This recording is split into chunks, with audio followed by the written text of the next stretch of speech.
Our next session is on electrophysiology. It's my great pleasure to introduce the moderator of this session in cardiac electrophysiology, Dr. Jeffrey Bromfield. Dr. Bromfield is a native of Kentucky. He went to med school at the University of Kentucky in Lexington. He did his internal medicine training in Greenville, South Carolina. He practiced medicine for 5 years before returning back to academics, and he did a cardiovascular disease fellowship from East Carolina University. He did his EP fellowship, that's electrophysiology fellowship, from University of North Carolina at Chapel Hill. He then served as faculty at the University of Kentucky before he joined us at Western Kentucky Heart and Lung Associates. He now manages our cardiac electrophysiology program. Dr. Bromfield has an active EP practice and performs cardiac ablations. And he actually has developed this program of cardiac lead extractions for the first time in our community. So with of course, we know him for his demeanor. He's a very talented gentleman in the lab. He does his pacemakers very fast. You're known for that.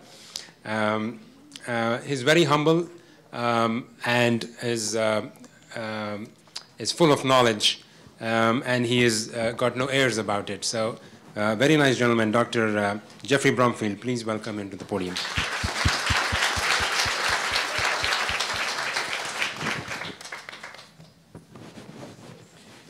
Thank you for joining us. I'm disappointed to see that I'm speaking to a full room.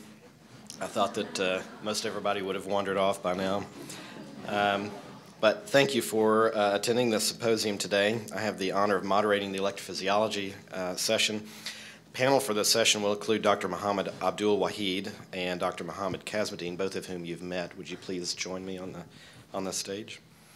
Our first speaker and also panelist is Dr. Arvind Kanagasundram, who's an assistant professor of medicine at Vanderbilt University. Dr. Kanagasundram received his medical degree from the Vanderbilt University School of Medicine. He completed his residency in internal medicine at Stanford University, and then went cross-coast and completed his fellowship in cardiovascular diseases at New York Presbyterian Hospital. He completed his fellowship in clinical cardiac electrophysiology at Vanderbilt University and then stayed on faculty at Vanderbilt as assistant professor of medicine. And he has joined us today to discuss the evaluation and management of atrial fibrillation. Please welcome Dr. Arvind.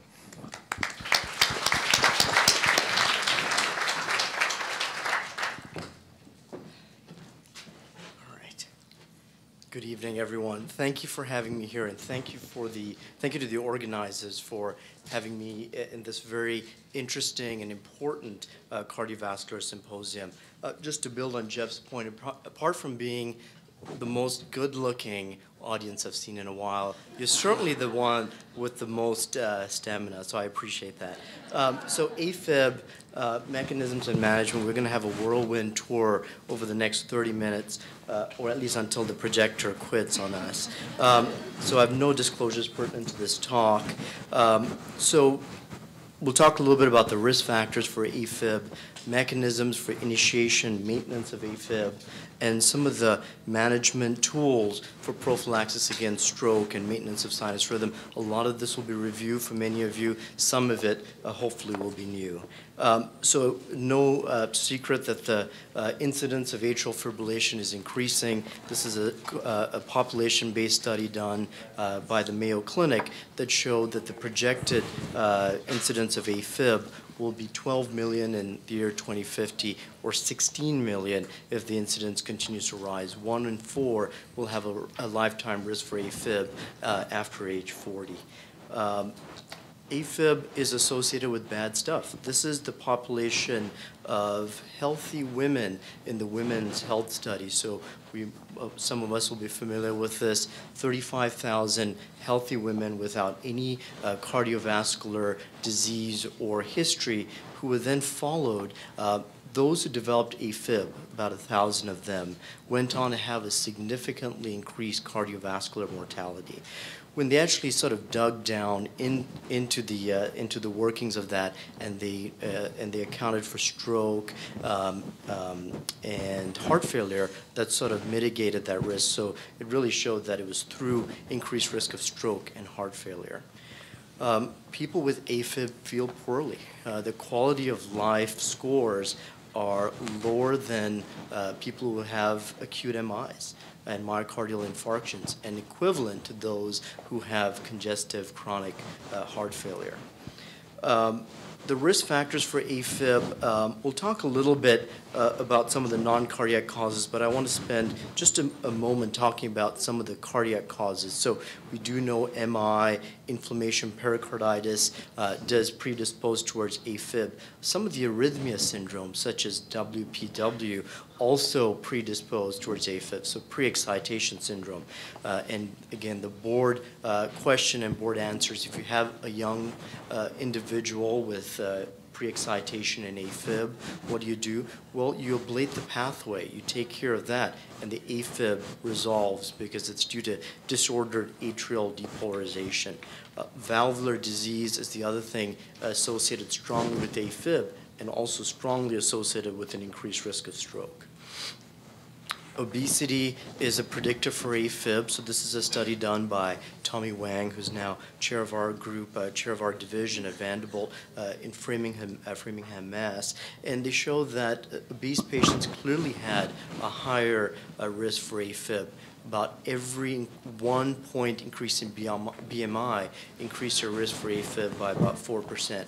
Now, if you actually normalize for left atrial dilation, that increased risk seem to go away. So it seems that obese people have increased risk for AFib primarily by left atrial dilatation.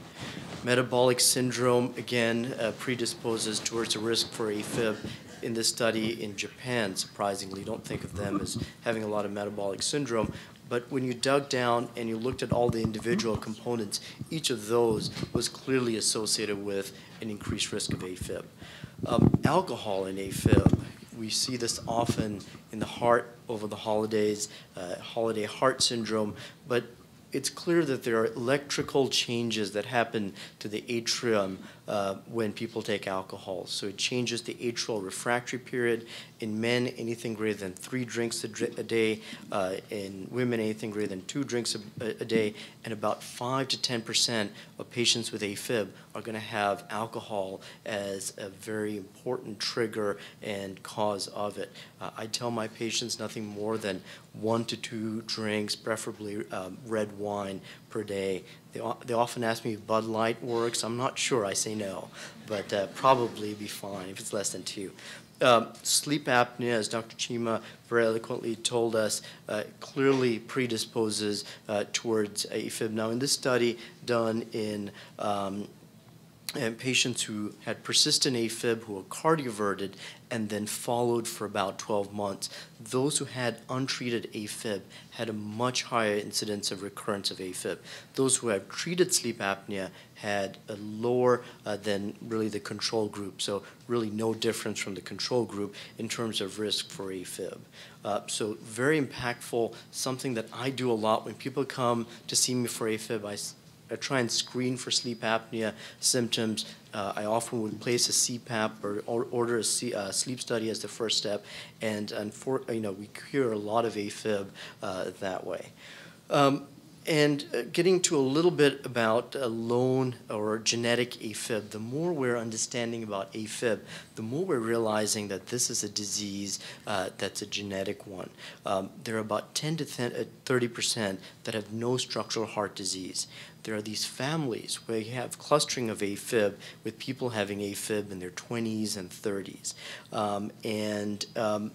There are these genetic-wide association studies, GWAS studies, where they look at the whole gene sequence in well-phenotyped AFib patients, and they've found about 9 loci that clearly have a signal that correlates with patients developing AFib.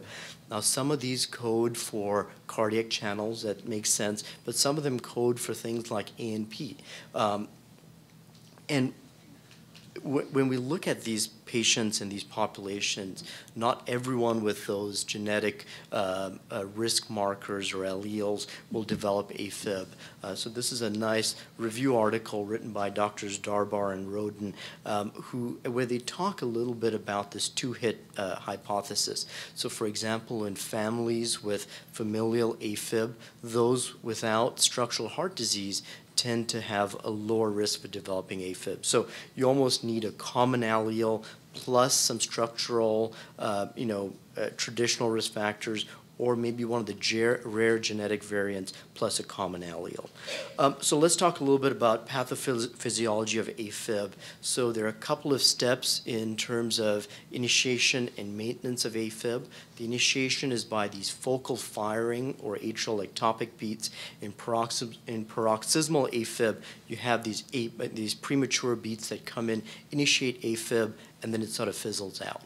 In chronic AFib, these premature beats come, initiate AFib, and then they result, because of structural changes in the atria, in these multiple wave fronts, and eventually these high-frequency rotors that continuously maintain and initiate AFib, continuously irritating the atria. And these high-frequency rotors have been studied now extensively over the last couple of years, starting by the group in San Diego, and very interestingly have shown that in patients over time, there tends to be some stability to these rotors. So if you map a patient once and you find a rotor in their, in their left side of the heart, and you bring them back a year later, it tends to be residing in that same area. So very good targets for ablation, and in fact, that group has developed a software that's made them a lot of money, but also helped with this procedure tremendously. We have this saying that AFib begets AFib through chronic remodeling and fibrosis and cellular changes, and that certainly is true. This is a canine model where they induced chronic AFib and they looked at their left atrial size and contractility, and they looked at it at the end of chronic AFib, cardioverted them 4 hours after cardioversion, 10 days after cardioversion, and it was clear that the atrial size did not come back to normal. It did improve some, and the contractility certainly did not come back to normal. The pulmonary veins are an important part of the triggers for AFib. This was a breakthrough in the early 2000s by a group in Bordeaux, where they showed that the pulmonary veins were the main triggers for AFib in a lot of people. So there's several, reasons for why. There's heterogeneous repolarization. They're very sensitive to isoproternol and very irritable. And so in a lot of people, these are very important triggers. So let's talk a little bit about the clinical management of AFib. Rate control and anticoagulation. Again, nothing new to most of us. Rate control, beta blockers, calcium channel blockers, digitalis, AV node ablation as the last resort, and anticoagulation with warfarin, the novel oral anticoagulants, and aspirin.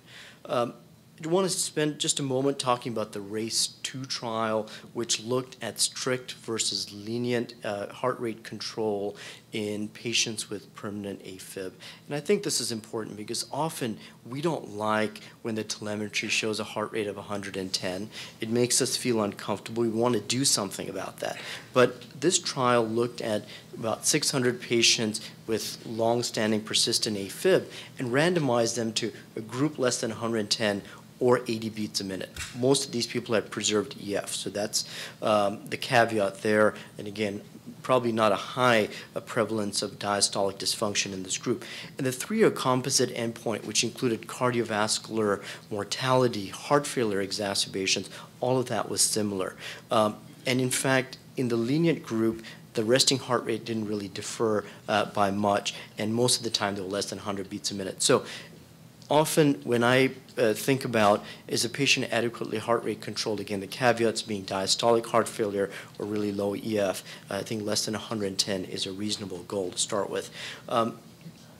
AFib causes stroke. This is a study combining data from the Activia and Avros trials, which looked at some of the early trials that were comparing aspirin versus warfarin versus nothing for AFib. And this went back and retrospectively looked at the aspirin arm of each trial.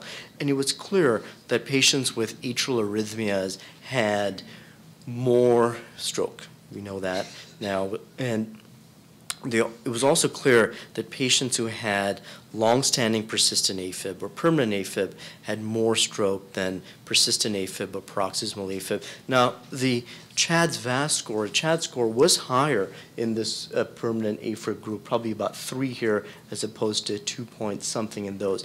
But the bottom line is there is an increased risk of stroke. Now, this to me was an impactful study, and it helped me in my practice. What is the threshold of AFib that predisposes people towards a stroke? And this study looked at it, published in 2012. They looked at about 2,000 patients who had really had no evidence of AFib. They had ICDs, they had pacemakers, and they looked for any evidence of subclinical AFib. So device will monitor anything more than a couple of seconds, the device will record as an atrial high rate episode. So they defined it as anything greater than 6 minutes as subclinical AFib. And they monitored it for 3 months, and then they followed the patients out for 24 months. And what they showed was any increase in AFib over 6 minutes over time predisposed the patient towards developing atrial arrhythmia long-term. Not surprising. But what was important for me was anything over 6 minutes predisposed patients towards stroke. So sort of the conventional paradigm of AFib over time causes stasis in the appendage, causes a clot, which then goes off, is probably not accurate. I think of AFib as a hypocoagulable state for this reason. 35% of patients with AFib have a stroke. Strokes related to AFib have a higher fatality rate. And again, any amount of AFib over 6 minutes really has been shown to increase the risk of stroke. So does warfarin help? Yes. These are the trials. A lot of trials have been done looking at warfarin versus aspirin versus nothing, and a meta-analysis of these trials show that clearly warfarin is better. It reduces the risk of stroke up to about 2/3. So warfarin works. And patients, even if they're on warfarin and they get admitted with a stroke, they tend to do better. So if they're, even if they were subtherapeutic, they tend to do better than if they were nothing at all. So, this might make us suppose that they would have smaller strokes and better outcomes. What about the new oral anticoagulants you have? Dabigatran, rivaroxaban, apixaban, edoxaban, betoxaban. There have been phase 3 trials that have looked at the safety and efficacy of these drugs. And I guess what I would like to say is best highlighted in this meta-analysis that compiled the data of all these phase 3 trials. And in some ways, that is actually a helpful thing to do because it pools data for some of the underrepresented patients in these trials, the high-risk patients, the ones who are older, the ones who have worse renal function. And they looked at a composite endpoint of systemic embolism, stroke, and it was clear that the patients in the NOAC and the novel oral anticoagulant group did better. They had about a 19% reduction in that primary endpoint. And then if we look at the second table, we see that this was really driven by a very large reduction in hemorrhagic stroke. These patients had a very large reduction in hemorrhagic stroke, but at the offset, they did have an increased risk of GI bleeding. So the disadvantages of the NOACs or the novel agents are, again, lack of data in these high-risk populations. Significantly higher costs, as we are all aware of, when we try and prescribe these for our patients. Still, apixaban is approved for patients with a creatinine clearance less than 30, but I feel I feel iffy about it. The numbers are not high in the trials looking at patients with very low creatinine clearance. There's drug interactions with drugs like protease inhibitors and dilantin, and there's no direct reversal agents. Any questions? So I can drink some water. I have a question for you. It's a great presentation, by the way. Oh, I'm sorry. Yes. Any I was hoping you wouldn't ask a question so I can just drink water, but it's okay. No, I thought you have a question. You asked me a question. So, sorry, let's keep going. So CHAD score and CHADS VAS scores, again, very useful calculators to look at the risk for stroke. If you look at the CHAD score, anything greater than 1 has about a 3% per year rate of stroke. In my practice, I look at the CHADS VAS score. If they have a CHADS VAS 2 or greater, really I give them oral anticoagulation. If it's a CHADS VAS of 1, I really think about the patient. If it's a young patient with a low bleeding risk, I will anticoagulate them. And again, I'm conservative about anticoagulation because I think it's one of the most impactful things that we do. Left atrial management devices.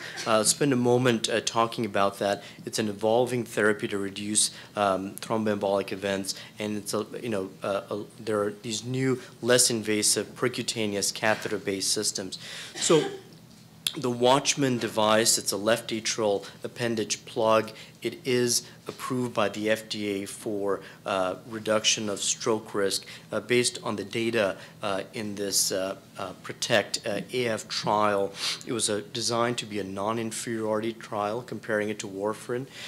Patients got randomized prospectively to this device versus warfarin. They continued warfarin for 45 days and dual antiplatelets for 6 months. And we can see that the primary endpoints and stroke and all-cause mortality was no different. So this was approved for stroke reduction in patients who could take warfarin for 45 days, and it was non-inferior. That's what we can say about that.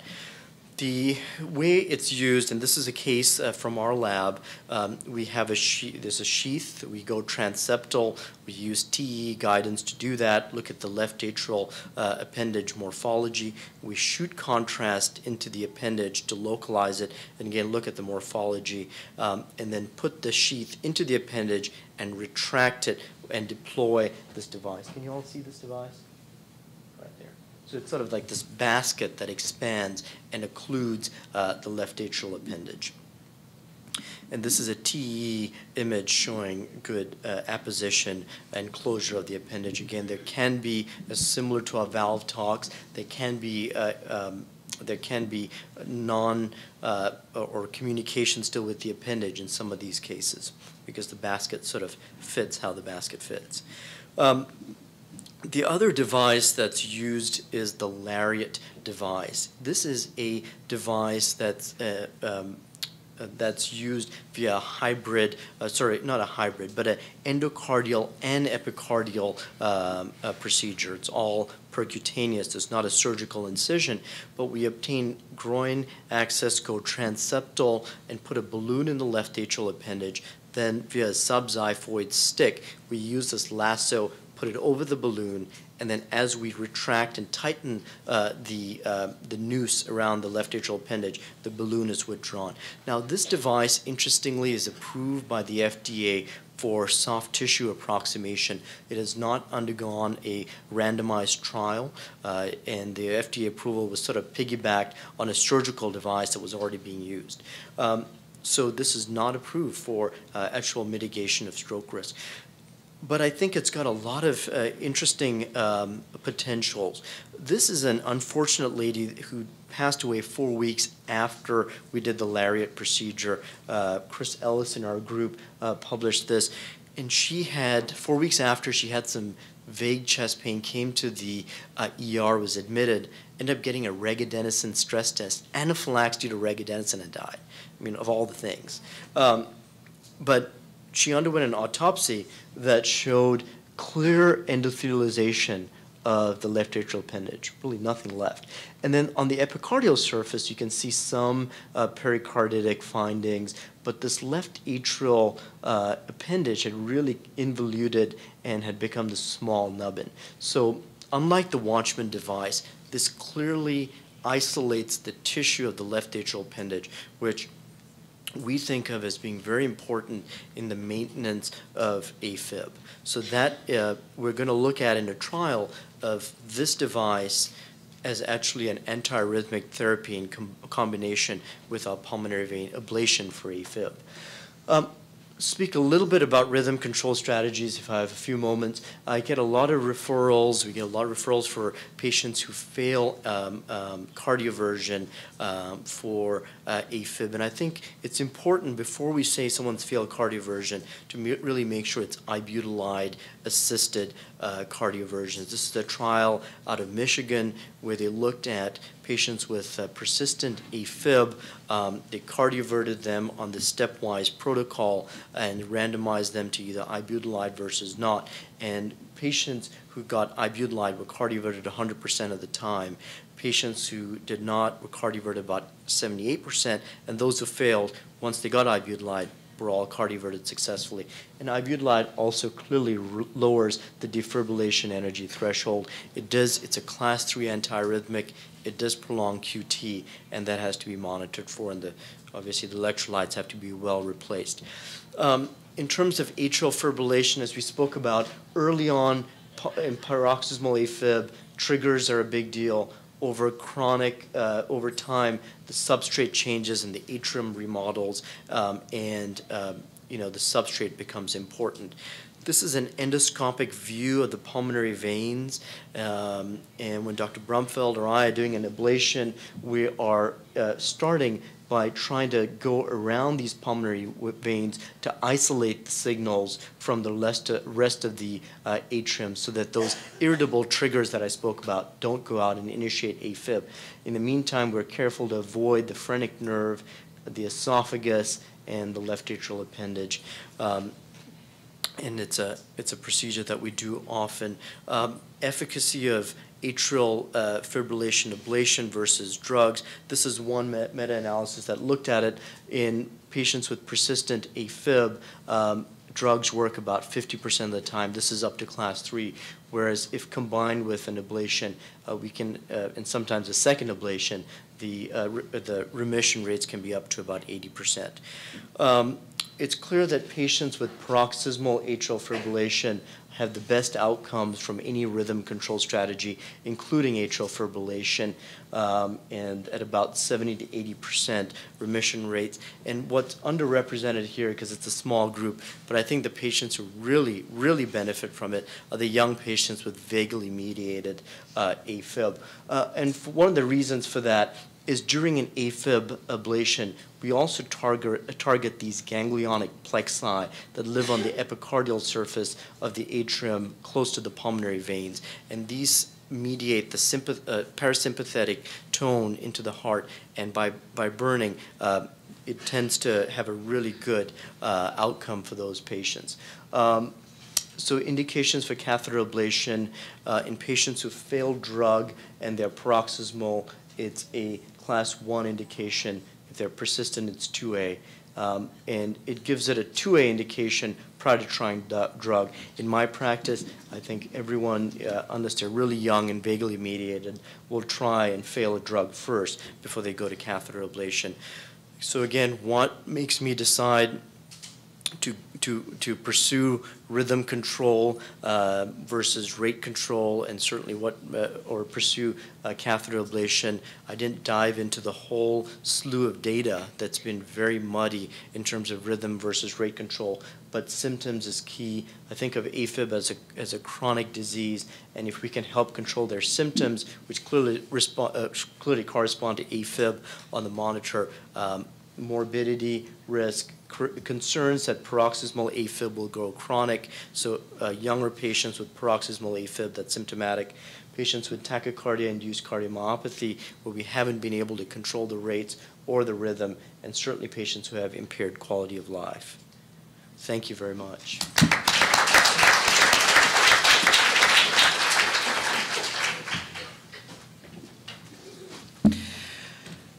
Can I pick a guest speaker or what?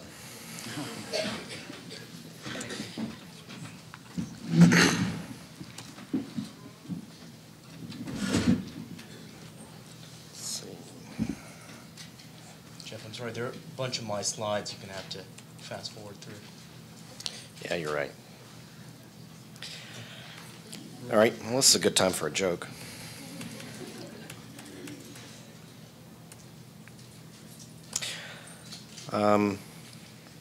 To have a successful lead extraction program, off the cuff, a few elements are required. First of all, a proactive and supportive principal partner of the practice. Secondly, a supportive and professional hospital administration and lab staff, and plenty of patients. Also, very important is a group of surgeons who are willing to provide surgical backup, really with nothing else in exchange. All of those elements were present here in Bowling Green when I arrived, so it was a situation that was ripe for initiating a lead extraction program. So I want to talk to you a little bit about that, about cardiac device lead extraction, about what we do and why we do it. Cardiac device infections are growing in frequency. It is estimated from the 2007 registry that there are about 1.9 infections per 1,000 device years. So if you've got 1,000 patients in your device practice, you're going to have a couple a year. Hospitalizations for infection are increasing, and mortality is very high for device infections. The device infection rate also is increasing out of proportion to the increased rate of implantation. There are certain patient factors which predispose to infection: diabetes mellitus, heart failure, renal dysfunction, oral anticoagulant use, long-term steroid use, and the presence of more than 2 pacing leads. Now, if you look down that list, just about every patient in the practice has got all of those risk factors except for probably long-term steroid use. So there's plenty of risk for device infection. There are also certain procedural factors that increase the risk. Fever within 24 hours prior to the procedure, which is why, even if it seems like it's a minor cold, I'll cancel a procedure if there's been a fever within 24 hours. Pre-procedural temporary pacing, which is why, unless it's a last resort and we absolutely have to do it, I try to avoid putting in a temporary pacer while we're waiting for a permanent device to be put in. Non-use of perioperative antibiotics, which I think we've pretty much done away with. That seems to be universal now. Interestingly, generator revision only is higher risk than the initial implant, probably because there's avascular tissue present. We do try to, when we do a device change out, we do try to remove the scar tissue as much as possible, but you can't get it all out. Early reintervention is a risk factor. That includes things like, for example, draining a hematoma, and that's why if there's a pocket hematoma, everybody's excited about it except me. All I want to do is put pressure on it, put an ice pack on it, and try not to do anything else about it. Low operator volume is also a risk factor for infection. Now, as you can see, almost 3/4 of infections are caused by gram-positive bacteria. Most of these are coag-negative staph, which you often think of as a contaminant, but is not in this case. There are also other reasons to extract leads. For example, the Telectronics Acufix is a famous example. In fact, that was one of the index cases that brought the technology of lead extraction to the fore. This was I'll try to show you on here. You seeing that? Nope. This was a lead that was, let's see, there we go. This is a lead that was a preformed J, and it had a wire in it to make the lead take on this J shape to implant the lead tip in the right atrial appendage. And now this is a stylet is used to do this, but this one had a little wire inside it to make it take that J shape. Well, it turns out that could erode through the lead material and protrude, just like you see this one here. And it's not hard to see how that could cause a problem. Some of these were found protruding but not yet perforating, but they were known to perforate. Another example is the Medtronic Sprint Fidelis lead, which almost everybody has heard of as being a problem. This was a low-profile, small-diameter lead. There are certain reasons to want a low-profile lead. It's easier to implant. It's not as stiff. Maybe lower risk of perforation. But the problem was that these filars are not coaxial, and they had a tendency to fracture. Many times, a conductor fracture in an ICD lead is in the pacing and sensing portion of it, but in this case, it was the high voltage portion much of the time. So it's possible that that could fracture and either refuse to, the device could either refuse to deliver a charge, or it could deliver a charge inappropriately. And another example is the St. Jude Medical Riata lead, which can have externalized conductors. So these are conductors that come down. They have their own insulation, but they've eroded through the outer insulation of the lead. Can you see that? I don't know if you can see that in the back or not, but see how the lead comes down there, but there are some wires on the inner curve of that. Those are externalized conductors. Interestingly, as bad as that looks, that's not really the major problem with the lead. A later analysis was done of this, and it was determined because so many of these leads were brought to attention that were functioning normally, even with those wires externalized like that. It turns out that a lot of the problem is not with the externalized conductors in this lead, but it's where the conductors go beneath the coil and they can short out against the coil. So let's hit the guidelines. The Heart Rhythm Society came up with guidelines for lead extraction in 2009 after this technique had matured significantly. And they divided these up into the four categories that you see. Infection, thrombosis, or venous stenosis, which is very common, functional leads, and non-functional leads. Dr. Akbar told you earlier about the difference between Class 1, Class 2A, Class 2B, and Class 3 indications. Class 3 indication, of course, is an oxymoron. Class 3 indication is actually a contraindication. The way I look at it is Class 1 is should do it, 2A is should probably do it, 2B is can do it, and 3 is don't do it. It's that simple. So for Class 1 indications, in the case of infection, patients who have a definite implanted device system infection with valvular endocarditis or endocarditis on, or vegetation on the lead or sepsis, patients with a pocket infection, patients with valvular endocarditis, even if the lead and the system are not obviously infected, or patients with occult gram-positive bacteremia. If you have a gram-positive bacteremia and there's a known source, then that's a different story. But if no source can be identified, it's likely that the intracardiac system is colonized. The only 2A indication is persistent occult gram-negative bacteremia, and the reason is that gram-positive bacteremia leads to colonization of the system, of the hardware, and biofilm formation over the bacteria, which protect the bacteria from the immune system. Gram-negative bacteria are not quite so prone to that, so persistent gram-negative bacteremia oftentimes can be treated successfully with medications alone. Contraindications are if there's a superficial or incisional infection. I've had this happen a couple of times. It looks for all the world like cellulitis. Pocket doesn't look infected. Pocket's not tender. There's no bacteremia and usually no fever. That's probably a superficial infection and can be treated with antibiotics. And also chronic bacteremia, if it is the case that long-term suppression is going to be required, then there's no point in taking out the device. Venous stenosis, I've not seen very many cases of thrombosis really at all, but venous stenosis is very common. And in that case, certainly if there's a thromboembolic event, then the system will have to come out If there's bilateral subclavian vein or SVC occlusion, that's going to leave you with no alternative access, so the lead may have to come out in order to provide a conduit for another lead. If there's planned stent deployment, I've not seen this very many times, but if there's going to be stent deployment in a vein that contains a transvenous lead, it needs to come out to avoid entrapping that lead, and then it'll have to be put back in.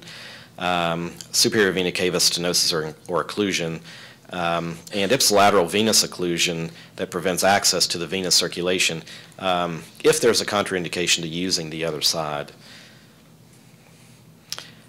Class 2A indication is ipsilateral venous occlusion if there is no contraindication. So you may wonder why we would do a lead extraction in a case like that. Well, the main reason is to contain the system on just one side, preserve the other side for future use if necessary, and also, think of it this way. There may be, if it's a biventricular system, for example, there may be 3 leads, one of which is an LV lead going in on one side.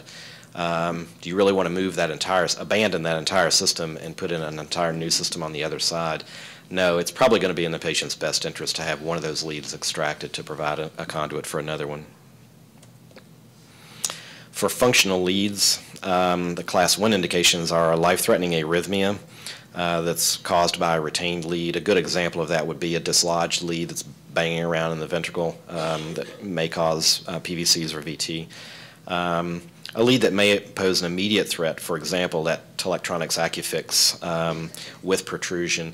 Have you, Arvin, have you seen any Acufix recently? I think they're all pretty much gone, aren't they? Not recently, but certainly we have. Yeah. Leads that interfere with the operation of another implanted device, for example, a lead that is too close to a new lead and is causing chatter or crosstalk, or leads that interfere with treatment of a malignancy. The 2B indications are an abandoned functional lead that might interfere with another system but hasn't, or a lead that may pose a future threat like the Acufix without protrusion. Leads that are functional but are not being used, again, this is in a case of can do, don't have to do. I tend not to remove an RV pacing lead after upgrade to an ICD, simply because that lead might be useful in the future. Or if a specific imaging technique is required, or the device needs to be switched to an MRI conditional system. The contraindications are similar to what you've seen before. If there's a functional but redundant lead in a patient that has a life expectancy of less than 1 year, there's really no point in taking out that lead. If there's a known anomalous placement of the lead through an arterial structure, then a transvenous extraction is going to be contraindicated. That's going to have to be a surgical case. For non-functional leads, the indications are all similar: life-threatening arrhythmias, an Acufix with protrusion, a lead that interferes with the operation of a device, or a lead that interferes with treatment of a malignancy. I've yet to have to do that. I did see one case, a patient that was referred to me for relocation of their pacemaker for treatment of a malignancy, but unfortunately turned out the malignancy was pretty well advanced and the patient opted for no treatment at all. But it can be done. The Class 2A indications for non-functional leads are those that pose a threat to the patient that's not immediate, or, and this is the one that I refer to as the ridiculous threshold. If a ridiculous number of leads are present, then it may be time to take one out before adding another one. More than 4 leads on one side or more than 5 leads through the SVC is a lot of hardware going through the tricuspid valve, or the requirement for a specific imaging technique. And this one is often used, especially in centers with high lead extraction volume and lots of expertise. A lead removal may be considered at the time of an otherwise indicated procedure.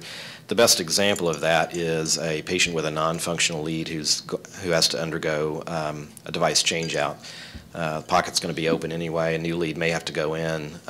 It's a 2B indication to take the old lead out. And many times these are patient-driven decisions. The contraindications are similar to what you've already seen: a non-functional lead with a low life expectancy or known anomalous placement. The lead extraction tools that we use are a little bit interesting.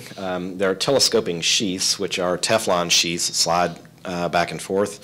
Those have the advantage of being inexpensive and easy to use, and leads that have not been in for very long, maybe less than 2 years, oftentimes can be extracted with simple telescoping sheaths very quickly and easily. Mechanical dilator sheaths, and there are a couple manufacturers of those. These are sometimes referred to as a bunt line special or a pistol. It's an extraction sheath that goes over the lead and mechanically dilates the adhesions around the lead. Excimer laser sheaths are used as well. Electrosurgical sheaths are used, although I think those are falling out of favor a little bit. And the other tools that are necessary are locking stylet, which goes down inside the lead, locks the lead from the inside, so when you pull on the stylet, you're pulling on the entire lead. And the pin vise to drive the telescoping sheaths, and a needle's eye snare, which I think is an interesting little apparatus. That, by the way, is not easy to learn to use because you can see it's a complex three-dimensional structure that you're observing in 2 dimensions on fluoroscopy. So you have to get a feel as you turn it for which way it's pointing. The inner part here retracts, and then the outer part, which looks like the beak of a bird, you have to get behind the lead, flip it around so it's pointing forward again, and then you extend this inner part, and then when you pull the whole thing back, it pulls the lead out.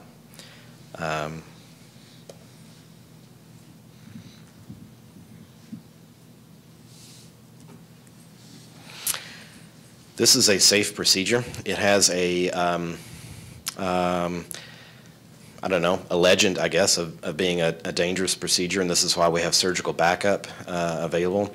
But in fact, safety has improved significantly as the technology and the technique has matured. The major complication rate that was reported in 1999 is 1.4%. Most procedures that we do in electrophysiology are very safe, and that is not particularly out of line with other things that we do. In fact, I would be willing to bet Afib ablation probably has a higher major complication rate than that.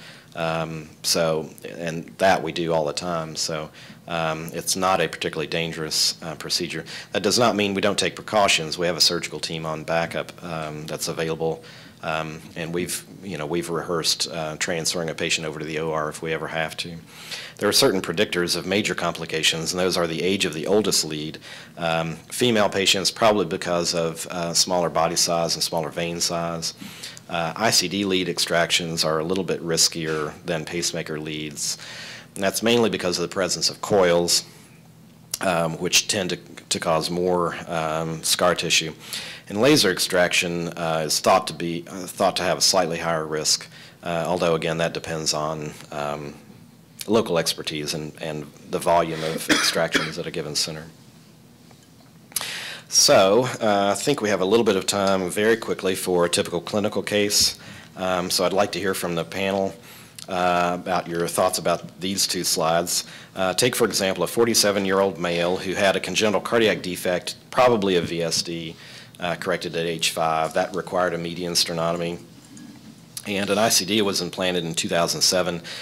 Presumably for hemodynamically unstable VT. Patient's story was a little bit sketchy, but that seemed to be the case, and records were never made available.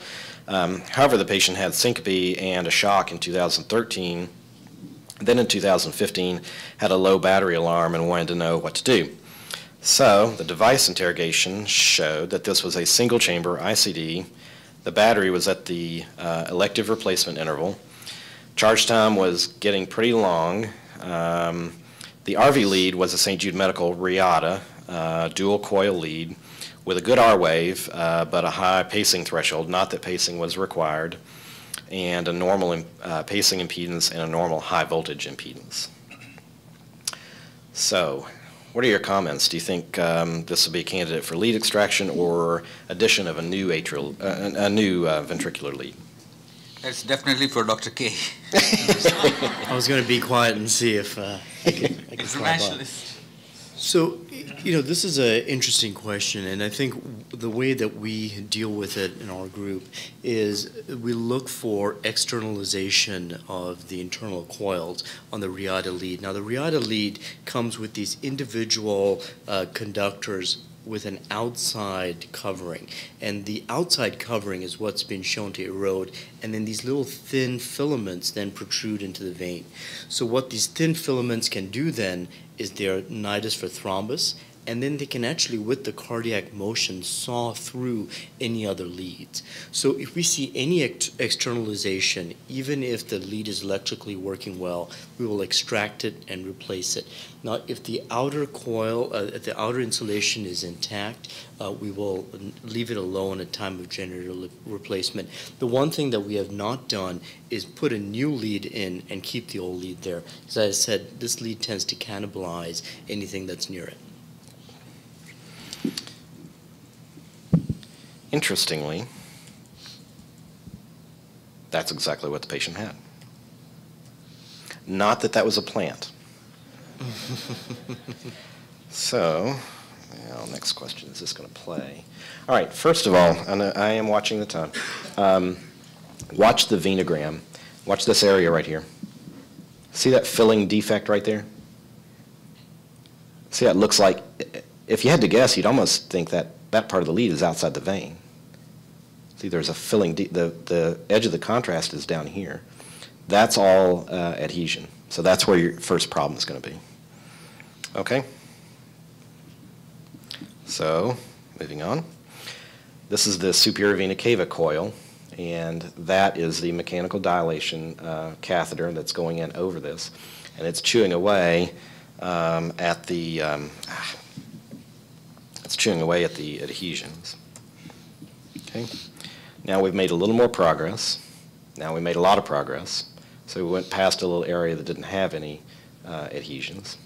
And then we gave it a nice firm tug, probably a little too firm. That was Christy Tice at the controls there. And we're still adherent. So we have more work to do. So now we've pulled again and advanced a little further. Okay. So far, so good.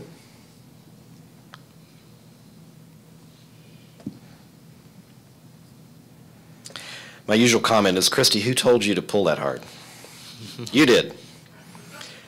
All right, now we're getting down to the right ventricular coil, and the proximal portion of this coil is another trouble spot. So we made it past the SVC-RA junction and down to the proximal coil. And that one, let's see if that's going to play. There we go. That one was a little more problematic. By the way, the lead can liberate itself at any point along that line. So sometimes you get lucky, you go through the subclavian vein and you're good. Sometimes you have to go a little further down to the right atrium and you're good. Sometimes in a case like this, it has to go the entire way. And I saved this for close to the end, but see the externalized conductor right there? Yeah, so that was the kind of the origin of the patient's problem. And somewhere here we have success there. We're still trying to get down onto and over the proximal end of the coil there. Christy's got her back into it. And there we go. I think that one had a little bit of myocardium on it when it came out, but worked pretty well. Again, Jeff, I think Dr. Brumfield wouldn't say this because he's too humble, but this is really the hardest type of lead extraction to do, is the Reata dual coil, because of the number of adhesions and also the externalized coils. It was hard for Christy, that's for sure. So in conclusion, lead extraction is safe and effective, and it's necessary. If patients have gram-positive bacteremia, have an infected pocket, have an infected system, the hardware has to come out. That infection is not going to heal. Yes, there are certain contraindications, but that infection is not going to heal on its own. Questions?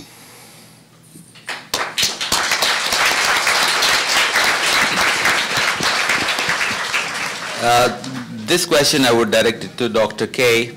And we have quite a few nurse practitioners here who refer patients to us. Say 45-year-old female with diastolic dysfunction, not in left ventricular diastolic failure, have some 2+ edema, morbid obesity, obstructive sleep apnea, paroxysmal atrial fibrillation. Would you anticoagulate this female?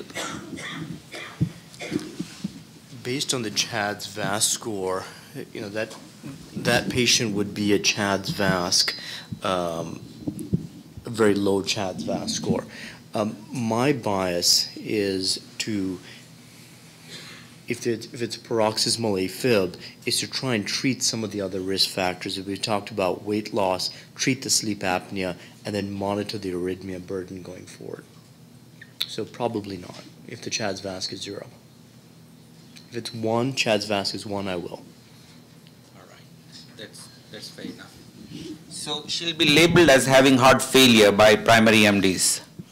It's right heart failure, probably. Obstructive sleep apnea, some RV dysfunction with edema. So you would still... Well, no, now that you bring in the heart, these are difficult questions you're asking me. I have to write this down. So if, you know, you're right. If the patient does have heart failure, and if we feel convinced that that is a clinical syndrome, then that would buy a CHADS-VASc high enough that we should anticoagulate. Again, we have to realize that anticoagulation in this young patient is certainly low risk, but there is going to be a subset of them who will develop thrombus and stroke. So it's worth trying to be aggressive and conservative.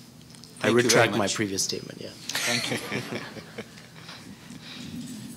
Thank you, Jeff. Thank you for having me. Wonderful. Thank you.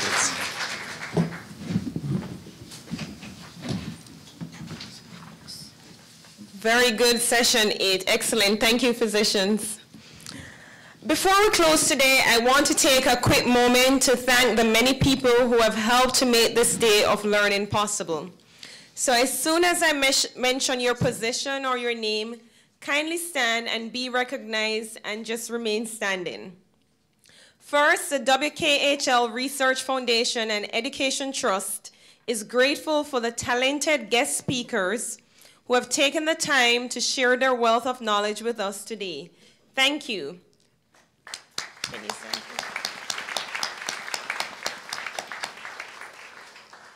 Many thanks to our moderators and panelists for providing your input on each session and for sharing your real-world experience with us. Thank you to our gold sponsors and the symposium grand sponsor. Without your support, today's event may not have been possible. Thank you. To Executive Chef Felix and your staff and the rest of the Old Stone management, thank you for providing a comfortable backdrop for our event and such a spectacular view, and lunch was delectable.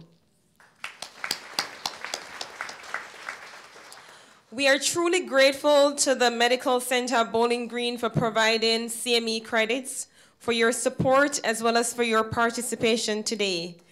Especially to Vivian McClellan, as well as Brittany Phillips. We have done many meetings, many hours of meeting, and without you and your support, this would not have been possible. Thank you so much. To Rebecca Lee, and she just had to leave, but Rebecca is the Marketing and Social Media Analyst at the Commonwealth Health Corporation. She was my right hand, along with Vivian, that helped to put this together, and I'm really grateful that she was part of this team. She was here taking pictures all day. That was Rebecca. Thank you, Rebecca. Thank you, Dr. Kaz, for this vision. I told you it could be done, and it is done. Thank you so much for having this vision. Thank you all. To Mrs. Vivian Grice and the WKHL ambassadors who did a fantastic job today. They worked tirelessly and they helped to make today's event such a success. Thank you all so much. And finally, I would really like the audience to stand and be applauded. This is a very engaging audience. I am so glad that you chose to join us today to learn about the latest in cardiovascular care. I hope that all our speakers have provided you with an expanse of information that you can use immediately. Thank you all for coming.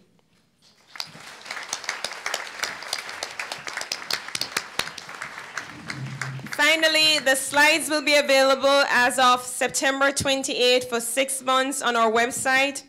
Keep an eye out for information about Cardiovascular Symposium 2016. Information will be posted on our website soon. Have a good evening, a great weekend, and safe travels. Thank you.